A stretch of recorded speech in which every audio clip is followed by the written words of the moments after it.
Good evening, everyone. I am Neha, Ambassador of Change for GETI, that is Global Education and Training Institute, founded and conceptualized by Dr. Sunita Gandhi with the vision of disrupting education.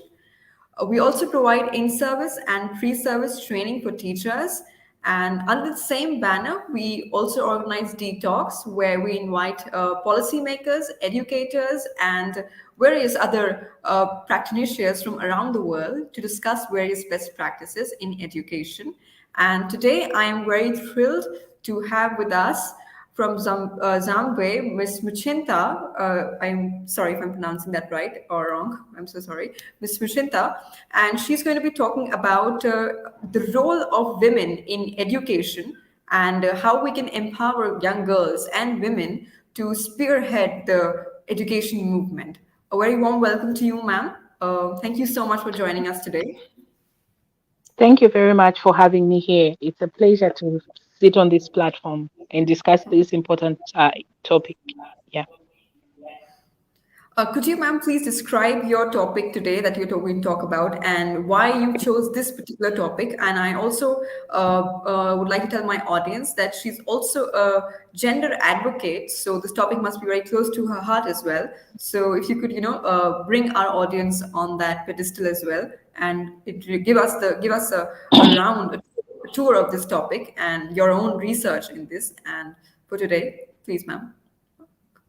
Okay. Thank you. So, like you mentioned, this topic is so close to my heart because it brings out the women agenda, pushing the women agenda, which I'm so passionate about. But mostly, I actually look at it that pushing the women agenda won't be easy if we don't involve education, of course. So, looking at the topic, which is the role of education, for instance, the role of women in education, of course, even decades before we are across the like from different world across the oceans, and but then you find that the problems that women in India, for instance, Pakistan, USA, Europe, and Africa, they have similar problems, and definitely those problems cannot be solved if we don't involve education, because like the definition of education, it comes from the word educare, which is of course the bringing forth or imparting knowledge in a human being. So definitely it's not about the classroom setup always, but there's more to education in general. So this topic kind of like intertwines with, of course, you mentioned about me being a gender advocate. It intertwines with everything here, like on the earth, like whatever issue on earth can be climate change. It actually intertwines education. Like Papa Nelson Mandela mentioned, he mentioned that education is the powerful weapon to change the world. So definitely, just looking at the topic, it's actually a very, very serious and important issue to talk about. Yeah. Absolutely, ma'am. So, when we start this topic, let's start with the various problems that stand in the way of women, or women and young girls, maybe, stand in the way to, spearhead education. What do you think are some problems for women like us, you, me, and other women, as you mentioned, in India, Africa, America? What are the various bottlenecks, maybe I could say, if I'm using the right word, maybe, but you know more about it. Would you please guide us to through some hurdles that women face in this journey? Okay. Look, there's a lot of problems, challenges rather, that women face. But then Challenge. one of them that I've actually looked at that is so common amongst all of us, despite, or rather, despite where you come from, which continent, I mean, which continent you come from, I think patriarchy, that's the most biggest issue that we have.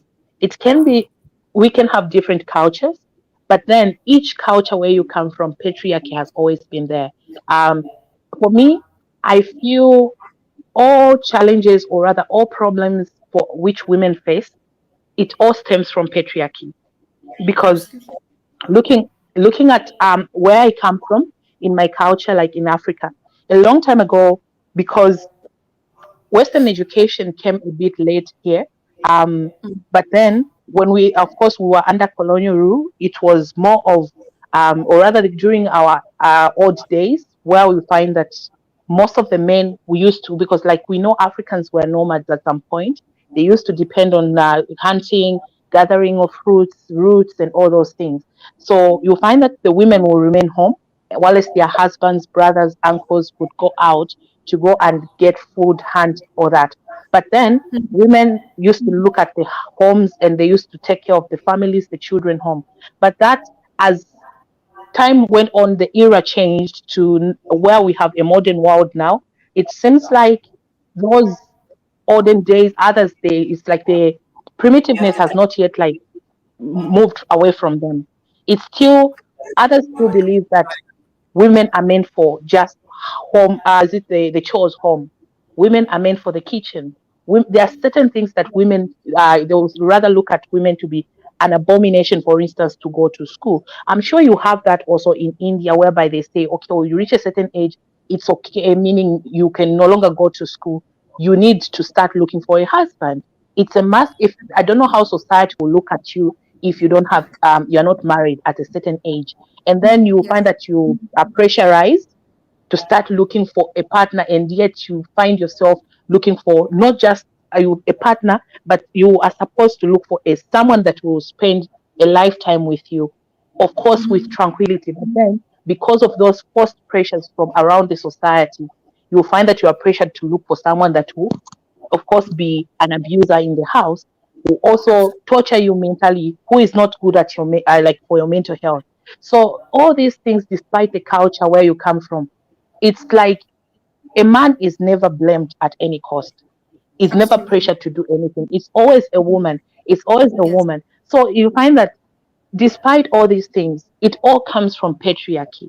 They think Yes. it is okay, a wrong of a man is okay to justify than the wrong of the woman. But then with education, if we teach our women to become more assertive, to know that it is okay not to be okay, it is okay for you to speak up, you have a certain right, then definitely you'll find that we'll be able to shift away from that patriarchy, that challenge that we have. Um, and more women will start taking up leadership spaces at the end of the day. Yeah. Absolutely. Also, you mentioned patriarchy. Patriarchy is very deep rooted. I could say, I could, talk for India. It's very deep rooted. It's rooted in, even it's so rooted in women as well, that sometimes elder women push their own daughters towards this life of patriarchy. So, do you think that there's a role of women also in dismantling patriarchy so that they can, actually be educated and actually be independent? Of course, definitely. I feel we can be pushing all these agendas, but as women, we are enemies to ourselves. Definitely. We are enemies to ourselves. We would want to, every time I go out there to go and maybe speak on that, like do outreaches out there in the community on the grassroots level, I always speak about women standing up for their fellow women. But at the end of the day, once I look at the primitiveness, is there's that thing whereby you are taught to behave in a certain way as a woman. You are groomed in a certain way. As you are leaving home, there are those women, like elderly women, that still believe it is okay to be beaten by a man. And at the end of the day, if you speak it out, you are ridiculing your family, your home, all those things. But then, if at all those women from who still have those challenges, believing that this is now a different case, you have rights, if they're not taught, definitely, no matter what we say, no matter what rights are brought, if we don't change the mindset of elderly women who believe it is okay to be beaten by a man and you keep quiet, it is okay to be forced into a marriage, it's okay also to be for a woman to be in a certain position in the society and if and not speak out. If we still have those women, it's better we look at them and teach them. And of course, they say change is gradual. But at the end of the day, if we don't look at the where it's coming from, the root where it's coming from, the patriarchy, like you mentioned, forcing women to get into marriages, making the society they look at the status quo to be okay, yet it's not okay, then we're not going to go anywhere. So definitely there should be a lot of things to be done regarding the same women supporting women. Yeah. Women supporting women. That's actually a very important step, I think, in dismantling patriarchy. Because sometimes your mothers are pushing you because they've been conditioned to believe in a certain way. So that's a very important discussion that you pointed out. Ma'am, what would you say or think about? What would be your advice to young women? Who are entering young girls and women who are entering education, how could they actually, be a part of this entire collective women empowerment movement? What would be your Okay. take on that? Um, with this question, it's quite an interesting question because that is where it all starts from. Because Yes. um, it's quite, we have a lot of women who would want to be part of the women supporting women movements, initiatives, all these things, and who wants to get into education as well. But then it's it's more than, it's bigger than all of us here. The only thing we can do, first of all, before we have all these people coming in, is we need to put up policies to protect every woman out there who would want to join this movement, because it's not easy to go against the policies, or rather, I mean, the status quo, the culture. It's not easy. Definitely, we need to have policies to protect all of us, as in whether culture wise, political wise, also Absolutely. religion.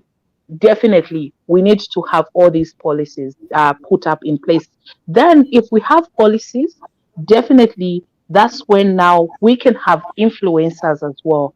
Influencers are those people that already have a huge following to become champions of education and women empowerment. Because if we see someone that has a huge following, for instance, on Facebook, speak about a certain thing and standing up, the society will be. I know others will take it with mixed feelings, but then you'll find that the more education we provide using the same um, ambassadors, using the same Yes. change makers, the trailblazers, people will start looking at it to be an important issue because you are educating them from time to time. Henceforth, you are imparting a certain behavior into um, the society whereby they accept as it comes. And once they see more people coming in, they will be able to accept it gradually. So I would advise actually any woman who would want to get into the business of uh, women empowerment, picking up, becoming an activist to education. You need first of all to look at the society where you come from, because I wouldn't want to compromise somebody's life based on wanting to speak up and yet it's not safe in their environment to speak up. I can give an example of we have it should be a child activist, Malala, Malala Yousafzai. Malala Yes. was Yes. shot because she was actually speaking about education at the tender Yep. age, which was looking at the environment where she was from. It was actually dangerous for her to speak up. But then I applaud her, and she's actually my idol. I applaud her for speaking out despite looking at where she was from, meaning she was ready to sacrifice herself. But I wouldn't want to see anyone sacrifice themselves based on wanting to speak up. First of all, study the way advocacy is. You need to look at the risks involved. You need to look at the area where you are from. You need to look at how many lives are attached to you. Because if Yep. they come for you, definitely they won't just come for you, but anyone who's attached to you. So I would advise anyone that is courageous enough to be a trailblazer and to go and, of course, use other alternatives for them to speak up. They can attach themselves to an already existing NGO, an already existing initiative going on. At least they say there is the power in numbers. So definitely, and also be aware of yourself if you are able to take the pressure from the society, because this is not an easy issue and it's quite dangerous in other places, other countries. Yeah, but then once you are in it, definitely there's no going back, because it's like you will be, each life that is saved out there, you actually applaud yourself and say, I'm glad I did this because I saved one life and I imparted knowledge, and nothing is going to take away the knowledge that you impart in person. They'll die with it. So yeah. Absolutely, absolutely. I like your point of associating oneself with some NGO. It's like giving your voice a direction, in towards women empowerment. Also, ma'am, you raised a point wherein you talked about policy making. I think that's a very important Mhm. step. Governments have a very important role in empowering women. But as of late, policies, you would know better, policies are not working that much. So, what would be your advice, or maybe what would be your take on designing policies that go down to the grassroots level of women, where women are, and help them rise from those various I'm not sure Okay. problems. Did you understand my Yeah. question? My question is basically in regards I to actually, policy. yeah. Mm-hmm. I think I Um, think your answer I think your answer would glorify my question better. So you are more expert yeah. at this. Okay. Okay. When you talk about policies, policies are quite, we say, very important to actually part to touch on every time you're doing advocacy. Every time you are speaking against or rather for something, policies is a number one priority because people don't know the certain power a policy can carry. Because Absolutely. it's like once you put up a directive, you put up a role that the society is supposed to follow.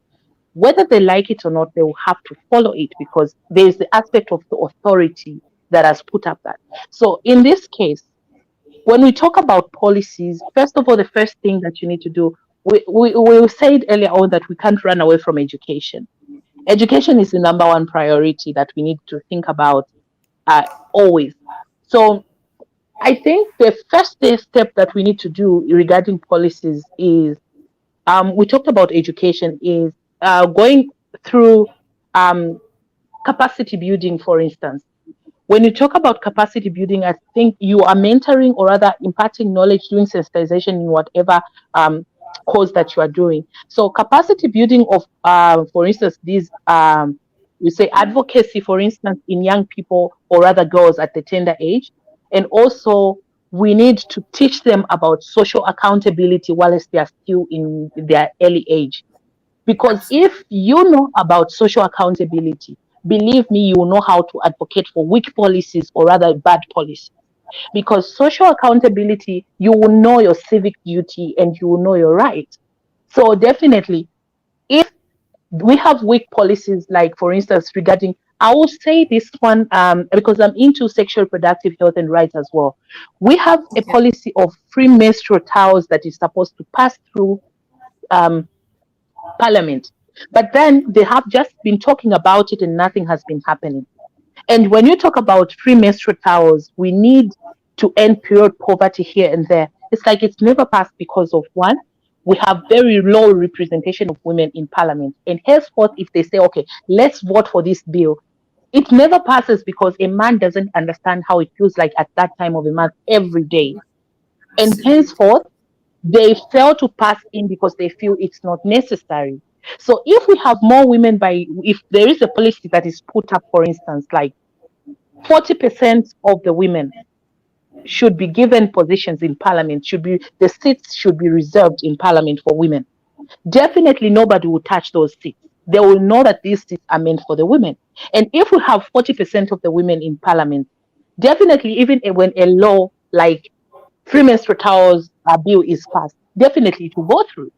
So the more we have these policies, it all starts from account being also accountability. If we account that we also need to be given equal spaces in decision making processes, if we teach our girls to advocate for those rights, that it is teach them that we teach them that it is their right for them to be given certain things, for instance, like menstrual towels in school, because they are taxpayers.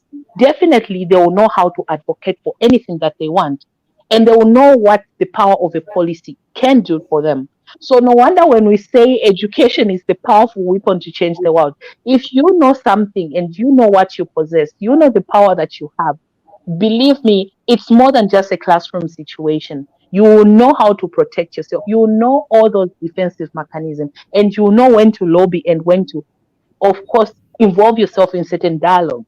So definitely, it all starts from capacity building. Like it all starts from advocacy. It all starts from social accountability. But the best of all, it all starts from education. So yeah. That is a very wonderful point, ma'am. That for policies for women to be made, there have to be women present in the parliament and the decision-making bodies, because only women can know what women go through on a daily basis. I mean, I don't expect a man to understand the pain and the perils that I go through. That's a very wonderful point, Mhm. ma'am. We have a question in the chat box if you'd like to take that one. It says, how can one create awareness of the importance of education, of women education in India? It says India, but I'd like to expand this question. How would you create awareness of women education in, say, low income countries or developing countries like India, some African nations, and countries in general, not that rich countries, but developing countries, I would say. Okay. This one is quite actually close to my heart because when you say low income countries, like I think we have a similar, I think there is a similar body also on like United Nations that is least developed countries, the LDC countries. And I was Yes. actually one of the young people who was supposed to go and represent my country to the same to talk about low income countries and yeah. So, but then when you talk about India, actually India is close to my heart. I love India a lot. Um, Okay. That's the advice I can give, for instance, for somebody in low income countries, but then the question was saying India, India. because I Yes. know yeah, I know it's quite similar to my country because of maybe like certain culture that we have, and also because my culture, I think in my country we have about 72 tribes that, Oh, of course, we have different ways of how we do things, but then because like it was declared a Christian nation here, so meaning we tend to follow certain religious beliefs at some point, which is exactly close to how India is. Like there is the aspect of religion. You are supposed to behave in a certain way. You are told to behave in this kind of manner, which is like the grooming of family as well. Yeah. So, for absolutely. instance, like I can give an example of a family that is like yours in India. Like mostly you have joint families, of course. So, meaning you need to understand that there is the aspect of reputation that is involved there. So meaning it's not you don't live for one person, but you live for all the people in the house. Anything that Absolutely. you do will affect each and everyone in the house. So if you talk about reputation, it is not about you, it's about everyone involved. So people get to become so I understand very well that for instance, Indian families or maybe my families here, they are tend to get attached to whatever you do. There's no Yes. that thing of whereby they say you have rights, you can do whatever you want, like our friends in the Western part of the world. So, how do you come up just generally aside education to advocate for certain rights for yourself? Like I mentioned earlier on, you need to know, first of all, the environment where you come from. And you need to have what is called self awareness as well. You need to know the type of people that you live with so that if you do and you make any certain step, how are they going to take it? And also, I advise you also look at your financial needs and whatever skill you have. If you are to be sent away from the house, for instance, you live in a joint family, are you going to stand? Can you be able to stand for yourself if you are sent away from home and you are a dependent? So definitely, you cannot go out there to go and convince people about education if you are poor, because let's call a spade and not a big spoon. Believe me, society will believe you when you are clean. Society will believe you when you have something going on and they believe more to that person that is driving, you know. And there Absolutely. is also like I will not also run away from racism as well. I think our culture, which is the African culture, and like in terms of the Africans, um, and also the Indians, we have faced a lot of quite of racism of late. I don't know why, but then that is not part of the topic. But then racism as well in a different country and you want to advocate for whatever, you need to look at the position where you come from as well, the environment. But aside that, if you want to go and advocate for education, for instance, in India, to be specific, you need to look at like I mentioned, go to the already existing organizations to seek mentorship first of all, because you need there's what we call the SMART in advocacy. You need to be systematic. are measurable, attainable, realistic, and time bound. So if you are systematic, you plan first of all before doing anything. And when you are measurable, you weigh what type of advocacy you'd want to do. If it is a small advocacy, or maybe it's a big thing, you are over ambitious and you want to solve something big, you will look at it as well. Then attainable, you need to look at a problem. Is this problem attainable? Or is it already at hand? Have they done this? You need to do the research as well. Um, and you need to be realistic as well. Don't be too over ambitious. Certain things you need to say, okay, I think I can't do this alone. I don't need to exaggerate. I need partners here. That's something you also need to look at as a person. And also, time. You need to set up time frame. If this thing it can be measured, I'm able to see outcome in what period of time. Those are the things I think the smart word that you can use to do advocacy. Aside that, also when you talk about advocacy, you can look at education as well because it falls under that. If you want to advocate for education, also use social media like the way we are right now.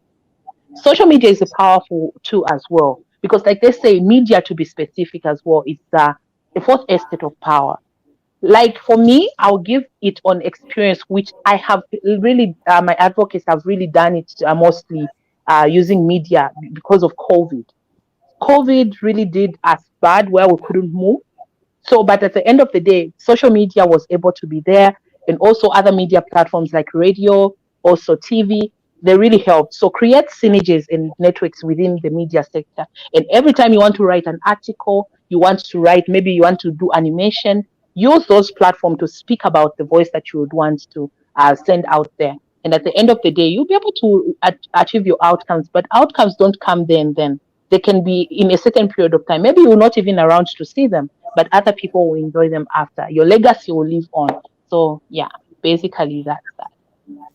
There's one point that I really took from this answer was financial literacy, financial independence of a woman. That's very important. So, could you, for young girls watching this and who will watch this, could you give them a sort of a, the relationship between being financially independent and education, or maybe the role of education in being financially independent for your own self? Not because you have to feed a family or because you have to maintain a status quo, but to be financially independent for your own self and the role education plays in it, and also why it's important for a woman to be financially independent. I think that you established that in your previous answer, but just to build on it. Okay. Yeah. Okay. Financial stability, financial literacy, it's all talking about you being stable. So you need to look at it all first of all, like if we want our women, we should ask our men first of all. They put themselves in the shoes of being maybe a mother or a sister finds themselves in a certain predicament and then they are unable to leave that place because they are stuck because they can't take care of themselves. Once a man understands the reason why I picked mother and sister, because these are the people that are close to our brothers out there. Any person has a sister and a brother at some point, or a mother. So definitely, if you want to give an advice towards women, don't use a girlfriend, don't use maybe a fiance, don't use whoever, but use a mother and a sister because they're the ones that are close to most of our brothers and husbands out there. But then if at all they understand the pain of a sister who is married somewhere and is being beaten and can't come out because she has these children, or rather kids, that she thinks if she left, the kids won't be taken care of, will be able to understand why it is very important for a woman to be financially independent. And also there is death. Actually, you find that most of our women, most I think that is also regarding widows. Also, I think I've seen controversies regarding widows in India as well. Widows are treated to be, they are looked at as people that don't have a voice at some point because maybe it should be a father figure, a man in the house is no more, and no one is able to take care of the woman or speak for the women. But then, if a woman is a widow and is actually financially stable, no person can be able to come in and harass them at any cost. That's where now the power of money or finances come in. Meaning money will fight for you. You don't need a man, you don't need anyone to fight for you, but money will fight for you. So you see, people can pretend as if they don't like money. There is actually in a Christian perspective, there is a saying that says that the love of money is the root to every evil. But then I ask myself a question, and I ask everyone a question. If you think you are too holy and you don't want money, then definitely just continue praying, and at the end of the day, we'll see where that will take you. But then, if if it is the root of every evil, definitely even being broke is the root. So, meaning, where are you from there? So, it's like it's wrong to justify certain sayings. You need money for you to build whatever temples, churches, whatever, to run all these things. That is why we say money is quite so powerful, because it's there in church, it's there in temples, mosques, and everywhere else. You need it for health purposes as well. So, getting back to the question, why is it important for you to be financially freedom? You need to for you to be um stable, like financially. It is very important because you need it for your health. Like the same, health is paramount.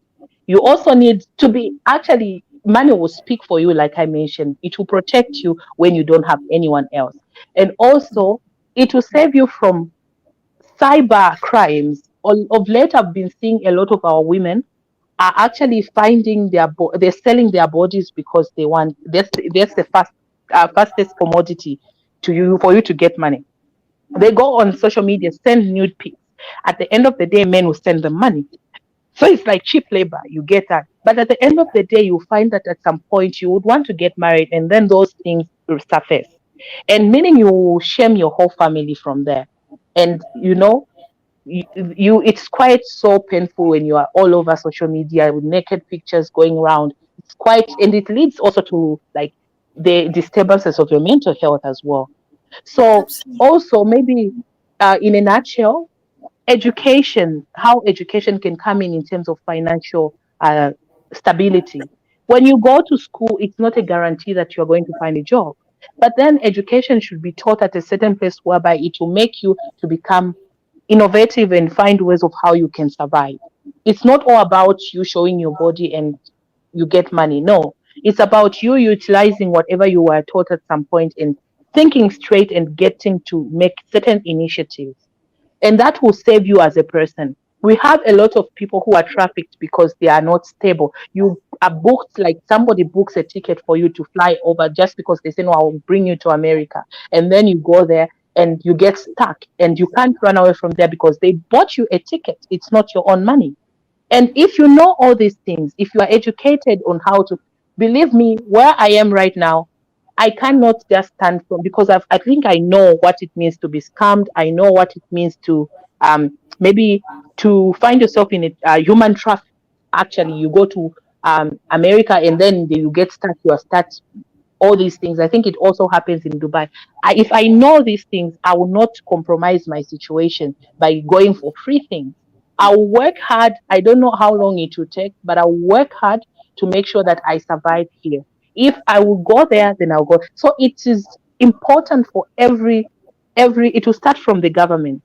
The government should put up certain skills or trades that every person, every woman should involve themselves in, for them to have survival skills. And also, they should also be able to utilize the aspect of being assertive. You are you need to be assertive enough to say no to certain things as well. So that's why education basically will show you the right way and will save you from femicide, killing of women. And that happens a lot, like in South Africa. A lot of our women die there from the same femicide and abuse from there. Yeah. That was a very, very heavy and very overwhelming explanation, ma'am. Thank you so much. I think I've troubled you a lot with my naive questions. I think before we wrap this, I want you, as a longtime educator and gender advocate, I want you to share your own experience and your own research findings, maybe, on empowerment of women and the role of women and what you see the future of women in education and how you see this entire paradigm of education changing with women, being a very important part of it. Your own thoughts on it, your own candid thoughts on it, maybe. Okay. I'm actually a teacher by profession. There's a time I used to I studied That's literature at some point. Yeah. okay. So I'm actually an English major. So there's a Mm-hmm. time when we used to there's a component of Greek mythology in literature. So Okay. when I was reading a book for, I think that was should be Odysseus. There is a quote there that was talking about this a story of a young, should be, I think he was a demigod if I'm not mistaken, called Sisyphus. So Yes. Sisyphus was cursed by Zeus, yeah, to Mm-hmm. to the abyss where Hades was in charge. And then from Yes. there he was cursed to row the border. Every time he would row the border and it will always come back to the same position. But then the beauty about Sisyphus is he is quite stubborn. He doesn't stop rolling the border. And he's still Okay. rolling, actually, I think so right now as we are talking. So it's quite a funny but very interesting topic, rather, a very interesting story.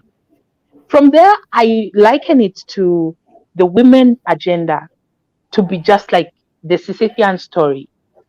Okay. You know, it's like from the time of the Renaissance till now, everything has changed, but the only thing that hasn't changed is women and them taking up leadership spaces. It's like it's still static somewhere. People don't want to change for whatever cause. They still are stubborn to do that. But from us women who would want to push in the women agenda, for us as educators who would want to see more women going, taking up leadership spaces and going to school, we are just stubborn as Sisyphus. You know, we are running the border every time we bring it. We try to bring the border to where it's supposed to come from. It's like we get back to the same position again. Every time the world leaders choose a certain policy, it's like the country, the presidents, the chiefs, or whoever is within our countries, they will, they don't want to do according to the policies. It's like the policies are just on paper. And that actually won't stop us as pushing the women agenda to go to school, also to do a woman to become independent, to do to have social, rather social standing as well. We will not stop that because we are stubborn as Sisyphus. So definitely it hasn't really been easy. It has always drawn back to point zero again. You bring in this policy, it gets back to the same border, like same place where you started from. It's like the issue is like the border, rolling and coming back to the same place. But I'm liking it despite that, this women are still stubborn. We see more women now becoming presidents. We see, like, my country has had two female vice presidents so far. And that is a start from there.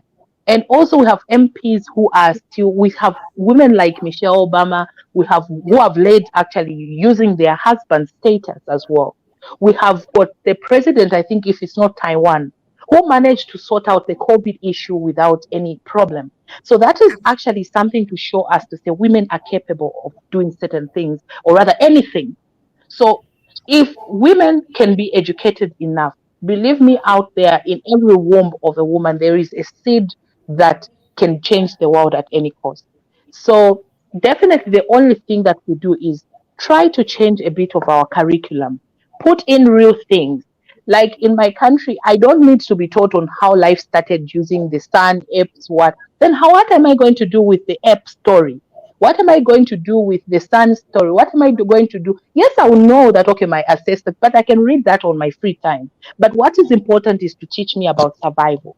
Let them teach me about survival. Let them teach me about science of how to do, to make maybe those certain things that will protect me.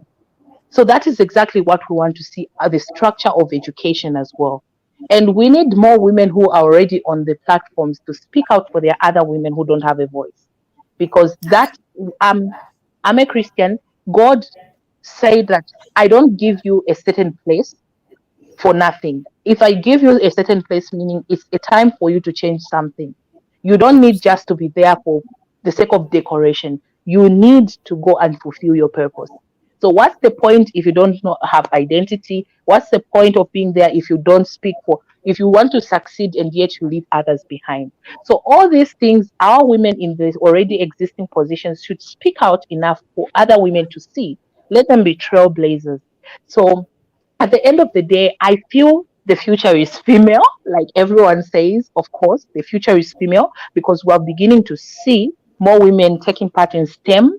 We have more women taking up in politics, more women also in the society, just freelancers speaking and just wanting to push in the agendas.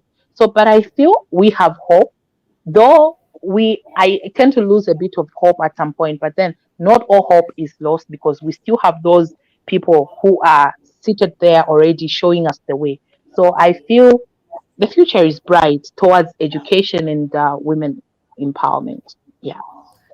I have a question. Was Sisyphus ever able to take that rock? I mean, I think I never followed that story that much, but was he ever able? Was he ever successful in the end? No, no, no, no. He was actually never successful. But then as we are talking right now, the legend story actually says he's still rolling the border, and he believes inside his heart that he is one day going to roll the border to the place where he, yeah. Yeah, So for him, I think, yeah. Okay. Yes, yes. Please. yeah, for Sorry, him, please. yeah, for him, I feel he is stubborn. That's the beauty about him. He never gives up. But then there's also the part of intelligence. If at all he is well intelligent to understand that that is the punishment that he got, he wouldn't have continued rolling the border. He would have found other alternatives as well to get out of that place. But then it shows how the mind can influence somebody's behavior or at a certain point change your life. So, but it's always good also to think outside the box. So there's a saying here which we used to say. I think in at the time I used to do a bit of science in my 12th grade. That let the book not limit you, but um Absolutely. you need to limit the book because you wrote the book. So you need to get out of the book and think outside the box. So definitely Sisyphus, I think from the story, he's just talking about persistence. He's teaching about confidence. He's teaching about being stubborn to a certain degree. Yeah. But then at the end of the day, we need to be intelligent enough to say, let all this stubbornness help us, but we also need to look at other ways of doing simple things like maybe you never know, even just you doing simple things, just 1 plus 1 is equal to 2, you will solve the math from there instead of you complicating by no, let's use board math, let's do this like not that, like not that one, like my South Africans sisters and brothers say icona, meaning no, that doesn't work like that. Yeah. That's a very good reference, though. But I think, unlike Sisyphus, women, you and I think we will be successful in the end in, our ultimate goal of reaching, a free space where we can actually exist freely. Thank you so much, Very ma'am. true. Before we part, would you like to give some, a word of advice to young girls? And we are most of our audience are teachers, female teachers. So a word of advice for teachers and maybe young girls who are watching this. As someone who has seen a lot, I think your advice would really help us in, shaping our thoughts at least. Okay. Just like me, I know there are quite other teachers that really not just being a teacher but a parent. Like you can't really have kids of your own, but then you are kids to everyone, like your learners. So firstly, before you became a teacher, you became a human being. That's the advice I can give. So anything that you need to do, don't really, the teaching fraternity is quite a very spatial type of career because it makes you a better person. Like there's a saying in college that we used to say a teacher can do anything. A teacher can be a thief, a teacher can be a prostitute, a teacher can be whoever she chooses to be. But then for me, I would advise pick a career, like pick a sport that you feel is going to be of good standing for yourself as a teacher. Because, and one thing, first of all, like if there are any males here, avoid being in relationships with your pupils. That's the thing. No matter what happens, don't touch the student because that is where now abuse comes from. You might really think it is okay at some point, but don't touch the student because the more you involve yourself with each as the student, meaning it can be both ways, like males, females, but then it's quite actually common even for females here in like Africa and other countries as well. But then Don't touch the student. Let the students be students. Let the learners be learners. Let them be of support to them in whatever you can do. And secondly, don't ever think just by teaching them books then they'll become better people. It is your duty, like maybe 30% of the time they spend it home with their parents. But at school, there's what we call latent functions of education. They get to learn certain behaviors from school. They get to learn certain things from school from there. But then the latent functions, they'll teach you, as you are teaching them books, teaching them about career shaping, teach them also about to live life, how you live in the society because once they understand the power, I think we call it here in Africa, we call it Ubuntu. Ubuntu is oneness, actually. You know how you treat your brother, you know how you treat your sister. If we have all these things, they understand the power of Ubuntu. They'll be able to protect whatever person in the society, despite of the standing. It can be middle class, it can be if you are poor, if you can be rich, but then they'll learn on how to treat everyone the same. And also, thirdly, for the teachers, um, it is don't limit yourself like once you are a teacher you can do anything. Don't just limit yourself to being a teacher. You go to life making your life boring. I'm a teacher but then I'm into humanitarian work. I'm a speaker. I'm also I think of becoming a first female president of my country at some point. So when you're a teacher don't limit yourself just to be okay I'm going to class or 1 plus 1 is equal to 2. Oh no, this is how the pendulum behaves and it does this. You get back from home. The same tomorrow. No, what did we learn there? Pendulum. Don't make your life boring. This is where now mental health comes in because you are frustrated with what you do. You think, okay, this is the daily routine. Make sure when you are a teacher, you are a guider. When you are a teacher, you are a problem solver. When you are a teacher, you are able to make sure you find keys to anything in the society because you are the one that shapes all these careers in the society. Without you as a teacher, they can never be a president, they can never be a lawyer, they can never be an accountant, a banker. All those people come from teaching. So if you understand it a bit more as a teacher to say, okay, I'm a teacher, but then what should I do? Let me spice up my life and maybe let me start writing story. Let me become a storyteller. That will make your life become very interesting and it will shape you. It will actually show you the way of shaping the kids to become better people because they can choose from whatever they saw from a teacher. So and there is also the part of like in my country I think there are some of the teachers that drink alcohol. They go to school to teach the children because they've already taken in alcohol. That should not be a case. Wherever in the world, it should not be a case. As a teacher, you need to lead by example. It's the profession that will help you to maintain that social. You are a role model, if I can put it in those words. So basically, teaching is not as boring as other people think. Teaching is quite interesting when you make it interesting yourself. And mostly understand that those learners, they will never forget you once they go where they come. So long you shape them in a certain way. So my advice, be a good parent, be a good teacher, spice up your teaching and live your life accordingly because there's no tomorrow. Tomorrow never comes. Let's live it like today is our last. Thank you. That's a very, very wonderful summation, ma'am. Thank you so much. I think teachers would take away that. I think teachers would understand that although they are creating change makers of tomorrow, right now, today, they are the change makers of today. They are the ones, actually creating those change makers. So they have to understand that it's a huge responsibility and also very an overwhelmingly gentle position to be in. That's a very wonderful thing you said, ma'am. Thank you so much for joining us today. And I really hope you become the president of your country someday. And I think you have all the qualities to be one. I am really rooting for you as well.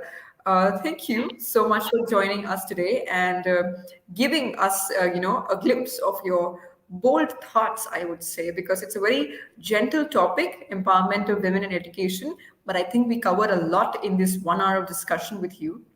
Oh, thank you so much for joining us. And with your permission now, I would now close the talk. And I really hope to see you around again. And I wish you all the best for your future endeavors as well. Thank you so much, and Merry Christmas to everyone that celebrates it. Absolutely. Again, Merry Christmas to everyone who is watching this as well. I hope you have a wonderful Christmas and may you get everything you want and wish for. Same to you, ma'am, as well. All right, thank you.